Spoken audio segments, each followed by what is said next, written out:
तर मित्रांनो, खूप प्रतीक्षेनंतर एकदाचा पाऊस पडला आणि सर्व शेतकरी पेरणीसाठी निघाले.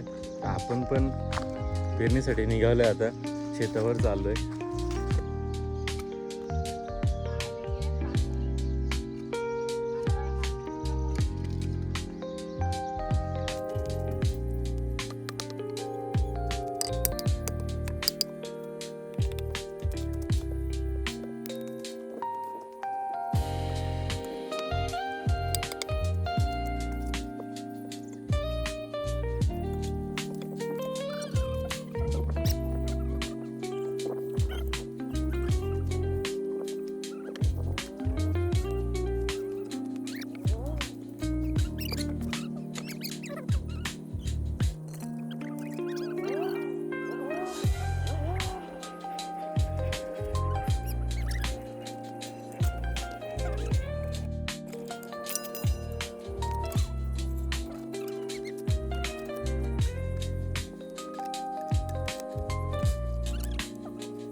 तर मित्रांनो, आपला जुगाड रेडी झालाय, म्हणजे बनवलाय आणि हा पहिल्यांदा ट्राय केलाय.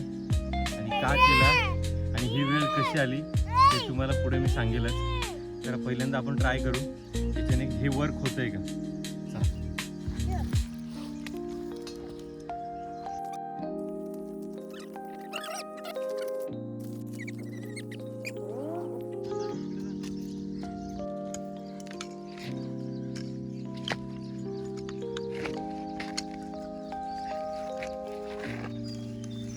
तर आपण जो जुगाड करण्याचा प्रयत्न करत होतो तो पूर्णपणे फेल झाला.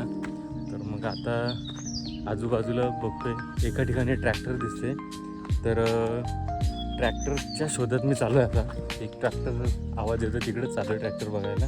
तर बघूया ते ट्रॅक्टरचा नंबर जर नसेल जास्त तर मग ते आपल्या शेतावर येऊ शकते.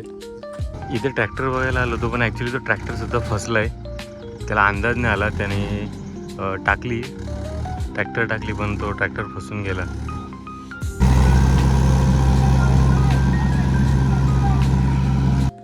ट्रॅक्टर तर निघाला, पण ट्रॅक्टर आपल्याला काय भेटणार नाही, कारण एकामागून एक नंबर होते. आणि त्यामुळे आपण निघालो तिकडनं. पावसाचं सुद्धा वातावरण होतं आहे. कदाचित आपल्याला घरी जावं लागेल, कारण पाऊस पडला तर आपल्याला पेरणी करता येणार नाही आणि मग आपल्याला दुसऱ्या दिवशी पुन्हा प्रयत्न करावे लागतील. तर बघूयात. तर संध्याकाळी जर कोणाचा ट्रॅक्टर भेटला तर किंवा पॉवर ट्रेलर भेटला तर आपण उखळणी करून घेऊ. पाऊस खूप जोराचा तिकडनं आला, त्यामुळे आपल्याला घरी जावं लागतंय. चला चला, आवरा पटापट.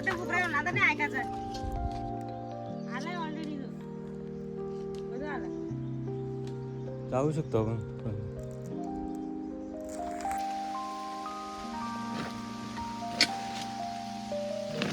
खूप पाऊस आलेला आहे. आता घरी नाही जाऊ शकत म्हणून इथेच झाकलंय.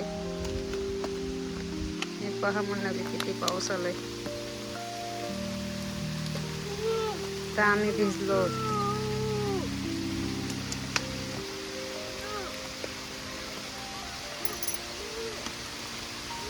पाऊस खूप पडायला लागला, त्याच्यामुळे आता आम्ही थांबलो. धान्य झाकून ठेवलंय आणि आता झाडाखाली आम्ही थांबलोय. जर घरी गेलो असतो तर आम्हाला अर्ध्यातच त्याने सापडवलं असतं. मग आम्ही इथेच थांबलो. कापड होता प्लॅस्टिकचा, मग आम्ही इथे त्याला झाकला आणि इथंच बसलो. आता बघू आता पाऊस जातो की काय करतो आता.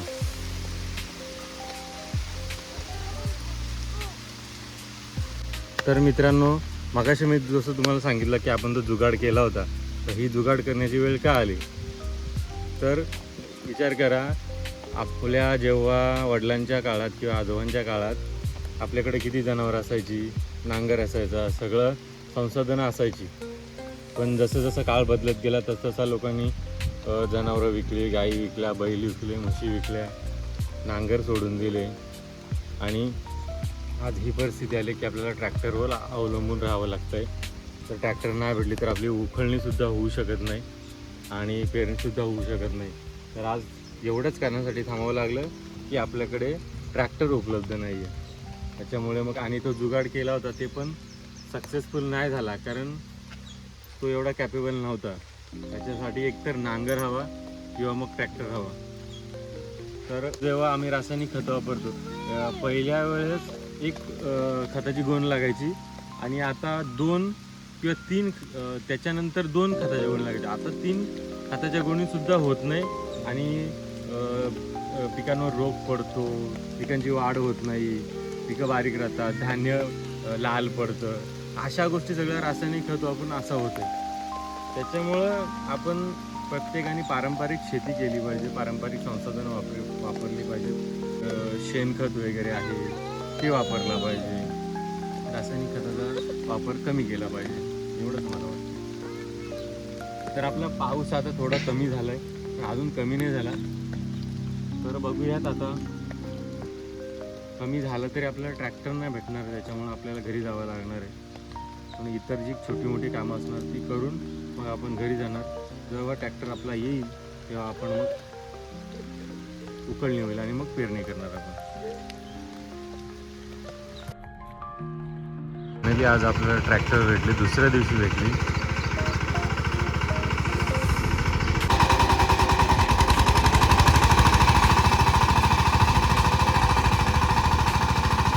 फायनली ट्रॅक्टर आता आपल्या शेतात येऊन आपला रोमटा उखळतोय. उखळणी झाल्यानंतर आपण शेवटी भात पेरणी करणार.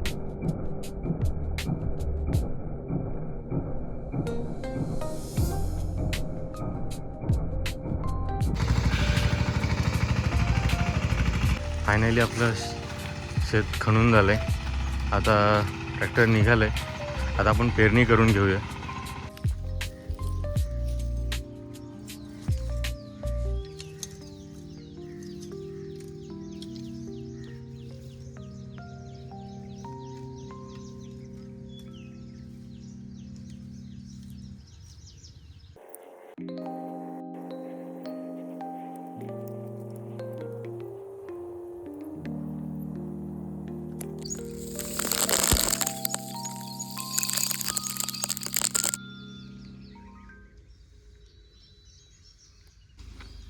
चलो फटाफट, चलो चलो जल्दी, हे फटाफट.